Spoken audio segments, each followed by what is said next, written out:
Tantor Audio, a division of Recorded Books, presents The Courageous Classroom, creating a culture of safety for students to learn and thrive.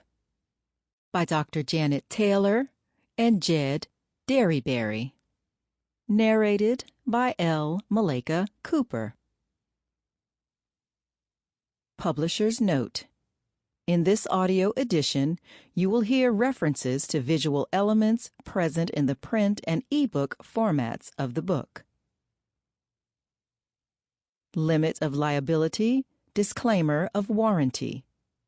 While the publisher and author have used their best efforts in preparing this book, they make no representations or warranties with respect to the accuracy or completeness of the contents of this book, and specifically disclaim any implied warranties of merchantability or fitness for a particular purpose. No warranty may be created or extended by sales representatives or written sales materials. The advice and strategies contained herein may not be suitable for your situation. You should consult with a professional where appropriate. Neither the publisher nor author shall be liable for any loss of profit or any other commercial damages, including, but not limited to, special, incidental, consequential, or other damages. Readers should be aware that Internet websites offered as citations and/or sources for further information may have changed or disappeared between the time this was written and when it is read. Forward. When student and teacher meet with a shared respect, magic happens. Mythical things happen. Over the past 20 years, I have worked with urban youth through the telling, discussion, and analysis of mythological stories. We provide a safe space, a temenos, where youth feel comfortable being and becoming who they are meant to become.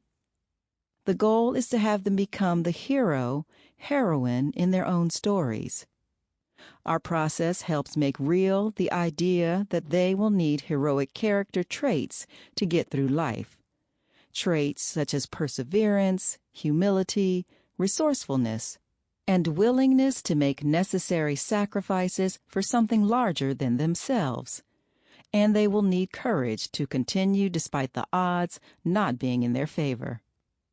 Janet Taylor has been a champion of our methods and of all teachers who seek to educate in ways that meet the needs of the youth, instead of the needs of adults who insist on sterile measurements. She observed our sessions and she reported to her audience on what she witnessed. She lifted up our method of telling myth to the beat of a djembe drum, stopping at critical points in the myth and asking the youth what resonates with them. No right or wrong answers. A key to our process is that as educators, we share intimate parts of our history about times when we found ourselves facing dilemmas similar to those that the myth depicts and similar to those that the youth face.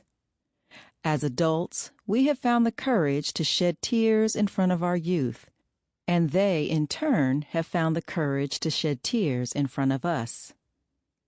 In myth, the hero often cries, and as we tell our youth, it is okay to cry.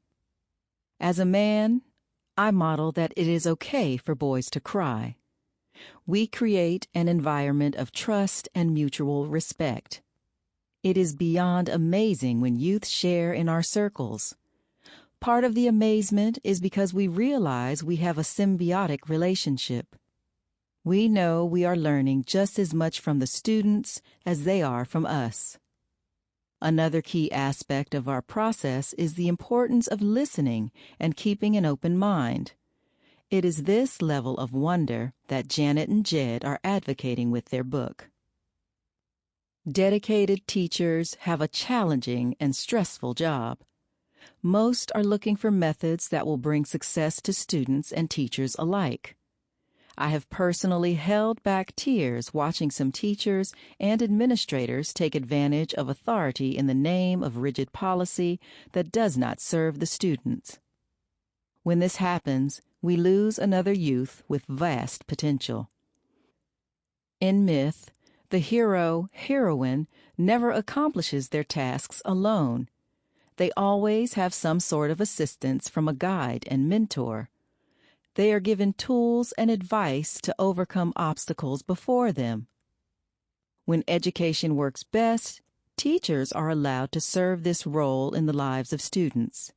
Students feel free to come to them with hopes, dreams, and fears. Teachers must uncover both the gifts and wounds of their students, often while having to revisit past fears of their own. As adults, we often project our own fears and past experiences onto present situations. Adults who work with youth need tools that will allow us to look into the mirror of our own souls and heal our own wounds prior to working with youth. It takes courage to be an educator. It takes patience. It takes a belief in oneself and a belief in the student. This book allows both the teacher and student to garner the courage to become the heroes, heroines in their own stories. Kwame Scruggs, Ph.D., founder and director, Alchemy, Incorporated. Introduction. There is no courage without fear. What is fear? Fear is an emotional experience in reaction to a situation perceived as threatening, unsafe, or dangerous. Although it is often perceived as negative, fear is a response that has evolved to help us both survive and reproduce as a species. When we experience fear, we have three kinds of responses: behavioral, physiological, and emotional. The behavioral response might be to attack, fight, run away, flight, or immobilize ourselves, freeze. Physiological responses include elevated heart rate, perspiration, or a trembly voice. The emotional response typically includes feelings of anger or sadness. Freezing can include hiding or shutting down emotionally. Most of us know how we feel and can recall a time when we were very afraid. Many of us have recurrent fears or specific phobias, or even what we still may be afraid of or have a phobia about, but why? What happens to the brain and our body when we hear a sound, see something that frightens us, smell a noxious agent, or are touched by something unexpected? To understand how fear impacts our body, we first need to understand some basics of the brain. The brain has two different kinds of tasks that it must balance. On the one hand, it must keep our body running, making sure our metabolism is humming along. On the other hand, it must process information from our environment to make sure we are not under threat. The brain has an evolutionary drive to balance our metabolic functioning with information processing and fear responses. Woods and Kierbach, 2017. Since survival is a foundational evolutionary concern, the hypothalamus, responsible for fear-related emotional behaviors in animals and humans, is one of the oldest structures deeply located in the brain. Hassan et al., 2019. It is responsible for fear-related emotional behaviors in animals and humans. It has evolved over time, as have newer structures like the amygdala and medial prefrontal cortex. The amygdala is a hub in the brain for the expression and processing of threat and fear. When it receives cues, it receives visual, olfactory, auditory, and gustatory. It sends output to the prefrontal motor cortex, decision-making, mindful self-regulation, and the brainstem for behavioral and physiological output, freezing, fight, or flight. In other words, it tells our whole body whether we need to freeze, fight, or flee. Fear and its associated behaviors have developed over millions of years so that we as humans could get through the day by listening, using our other senses, and being aware that danger was close, using our brain to adapt to threatening, dangerous situations. To survive, fear acquisition or fear learning had to happen quickly. There were no do-overs when the prehistoric woolly mammoth had you in his clutches. After one exposure to danger, humans and animals can form long-lasting fear memories and have the capacity to predict danger. Schiller et al., 2008. Fear learning is rapid and resistant to modification. Schiller et al., 2008. With the realization that constantly returning to dangerous situations is not advantageous to survival. The ability to flexibly analyze and adjust behavior is critical in unpredictable, changing environments. We are no longer living side by side with prehistoric predators, but we still maintain these evolutionary adaptations that influence how we respond to our environment, like school classrooms and within the four walls of home. Our brain can be conditioned to automatically fear something. If we know a particular predator wants to make us his lunch, it is in our best interest not to waste valuable time and energy deciding whether we want to stick around and chat with him. However, in more nuanced circumstances, like our present-day world often presents, our brain can also update itself, leading to a concept known as fear safety. Thanks to research carried out in mice, scientists believe that we have a courage switch that can shift fear to courage. A mouse that would ordinarily freeze in response to a visual threat can become bold, fiercely thumping its tail. Huberman, 2018. A similar structure exists in humans. Fear may be evolutionarily adaptive, but so too is courage. Courage, the process of addressing your own fear to achieve a specific purpose, is not just something that can be learned. It is learning itself. Defined as the act or experience of one that learns, learning also means the modification of a behavioral tendency by experience. Merriam-Webster, N.D.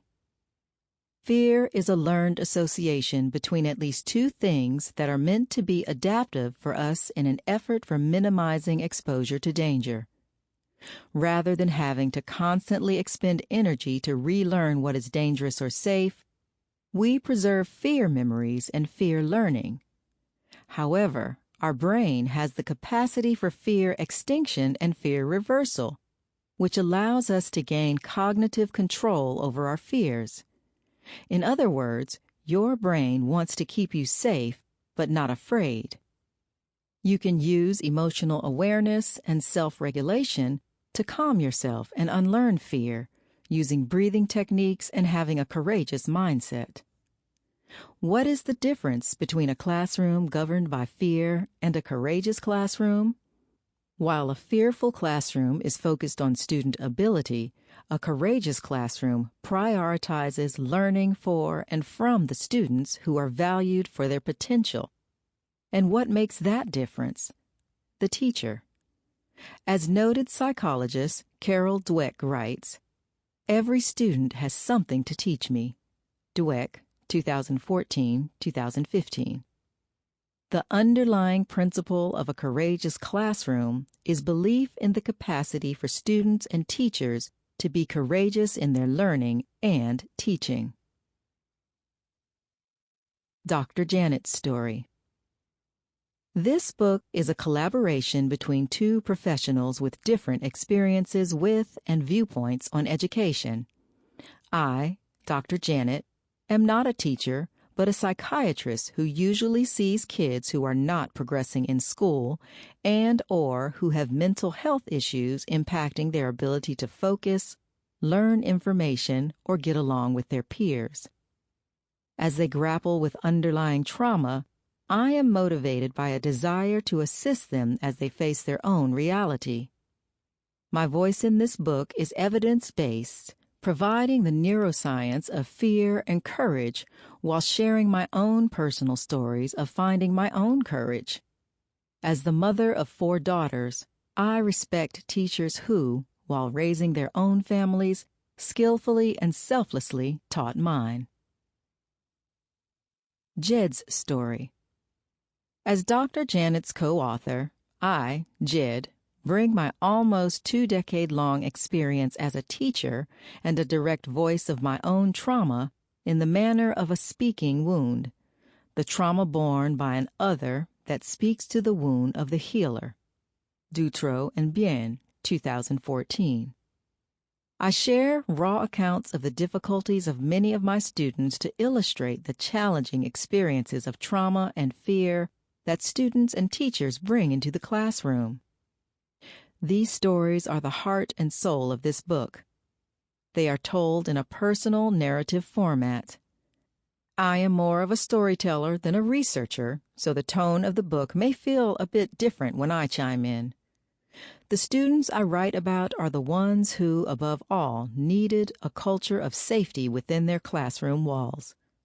The retelling of their stories is multi-purpose.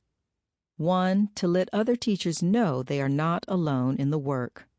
We all have students with lots of trauma that we must talk about so we can figure out how to help them best. 2, talking about the needs of our students helps us to identify the strategies we need for assisting and teaching them. 3, talking about the effects of their trauma on their learning helps us to see where our own education fell short in preparing us for this profession. As a point of caution here, some of the stories may create deep grief for you. You may cry, you may cuss. You may even get mad at me because I didn't handle the situation like I should have. I admit, I wish I could have a rerun with some of these students as I have learned more now than I knew then. Some of the stories may be triggers for you as you process and navigate the waters of your own childhood trauma. Lord knows I have had my fair share. Sexually, physically, mentally abused by my father, being gay in the Bible Belt South, and attending a Southern Baptist college while being gay and enduring 2 years of conversion therapy so I'd turn straight and Jesus would love me. These are just a few of the details of my own traumatic past. They alone could be a whole book. I digress.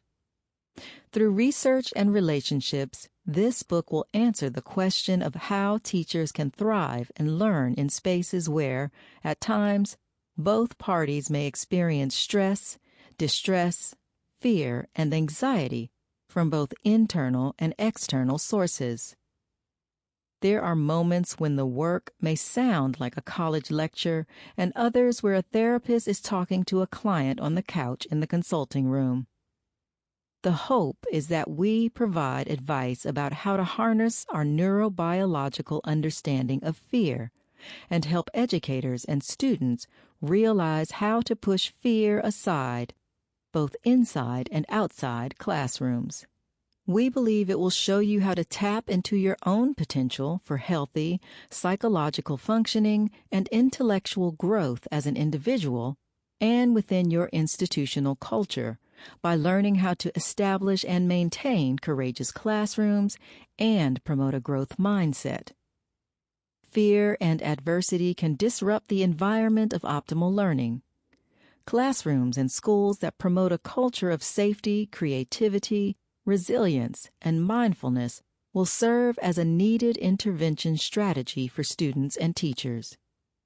Today's teachers are in the arena, the words that President Theodore Roosevelt used in his 1910 speech, Sweeney, 2020, stating, "It is not the critic who counts, not the man who points how the strong man stumbles, or where the doer of deeds could have done them better.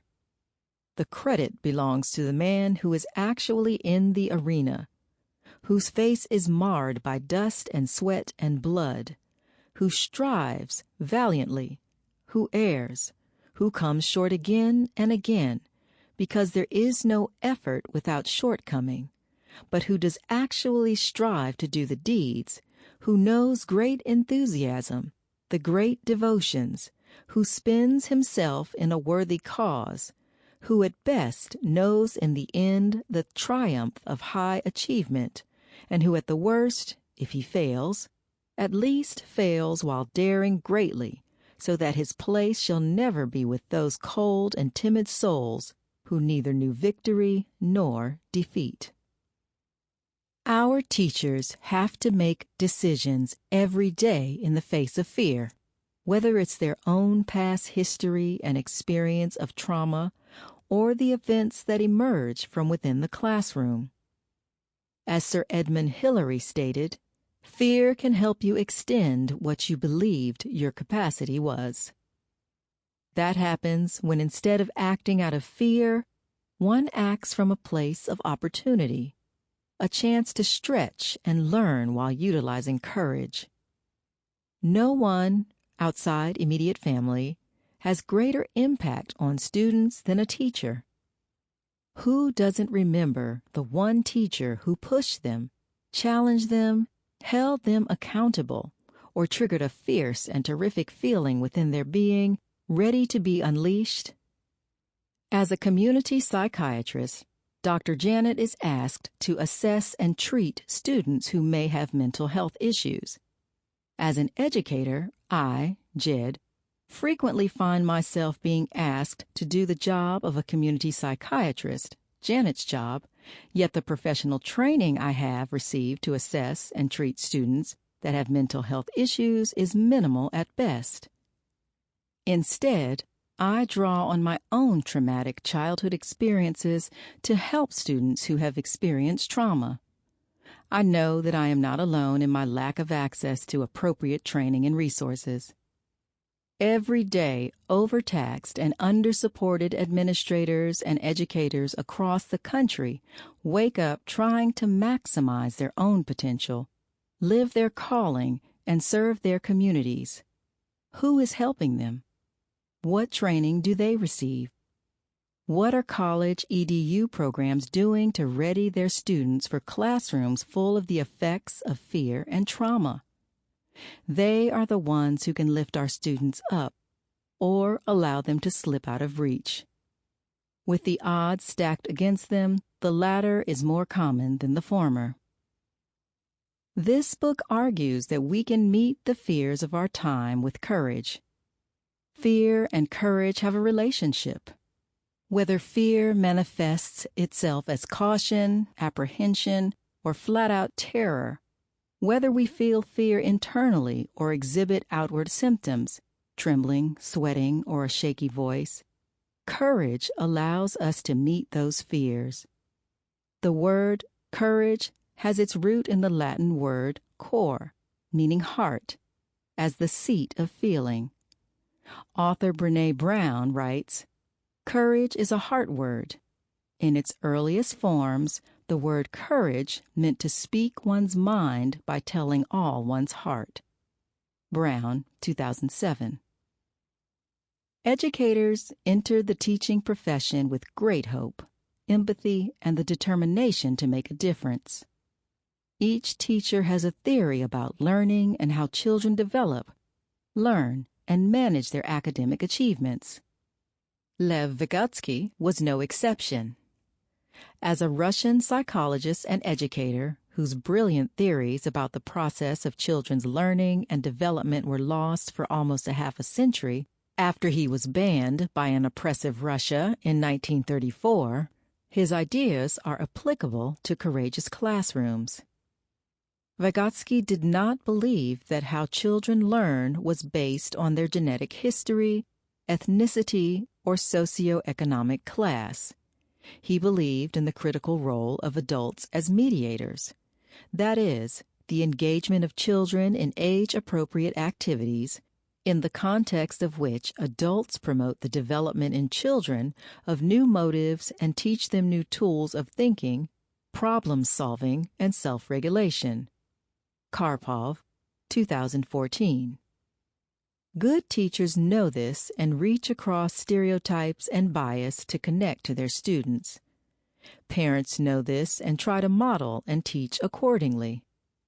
Zaretta Hammond, a former English teacher and sought-after speaker on issues of equity, literacy, and culturally responsive teaching, writes of Vygotsky and his socio-cultural nature of learning that students develop agency and independence when they're in spaces that promote connecting with others through conversation and have the freedom to give voice to the narration of their own lives. Courageous classrooms endorse that theory because we argue for classrooms that promote psychological safety, openness, and awareness of children's developmental stages, the importance of building educational capacity through emotional regulation, and the management of emotions in the service of safety, listening, and shared empathy. To live courageously, we must build our inner resources. We must adopt a mindset based on our own self-awareness of what's happening in our lives at every moment. One focused on thriving, not just surviving, and rooted in successful adaptation to challenges instead of impulsive reactions. Our brain is wired for a courageous mindset, but it must be initiated by flipping on the switch of creative, curious thought. What to expect in this book. The goal of Courageous Classroom is to help both students and teachers interact in ways that promote a courage-based mindset, develop a positive adaptation to trauma and fear, and realize that courage in the face of fear within classrooms is a necessary choice. This book will utilize 3 principles to illustrate 3 truths for students and teachers. 1. The power of story and narrative for self-awareness. 2. The role of educators as encouragers of students. And 3. The importance of a courageous mindset. The framework for this book is: teachers and students have stress, fearful experiences, and trauma. Fear and trauma inhibit learning and contribute to anxiety-linked conditions. Courageous classrooms promote healthy learning related to resolving conflict, eliminating bullying, and maximizing potential. A fear response can be modified by fear extinction, fear reversal, and cognitive regulation of fear by attending to it, thoughts, regulating it, visual imagery, and choosing courage, persevering through fear. Teachers who are encouragers, embodying and instilling more courage, provide appropriate encouragement to their students as an important mechanism in response to pain and to facilitate their growth and learning. They provide value in the interaction with their acceptance, attention, and affirmation. Insight by being sensitive to a student's present emotional level and sharing that insight with the student. And challenge students to build on past learnings about how they successfully handled a situation to keep trying as they think, grow, and take positive actions. Teachers who are encouragers also constantly re-evaluate their own skills with the goal of building courageous classrooms and their own self-efficacy. At the heart of this work is a belief that teaching needs to be done with empathy, compassion, understanding, and love. It is written with the sincere wish that educators continue to work fearlessly because the welfare, education, and safety of their students is their primary concern. Teachers wear many hats, including those of counselor, disciplinarian, role model, and a friendly shoulder to lean on. Managing their students, empowering them, and keeping them safe in the classroom and halls of the school while doing their primary job as educators is not easy. Teachers are on the front line, weathering the storm of student fears while managing their own in times of stress, anxiety, and conflict. The courage of educators is a beacon of light that we need to continue to shine brightly for students, and courageous classrooms will promote creativity, communication. Sample complete. Ready to continue?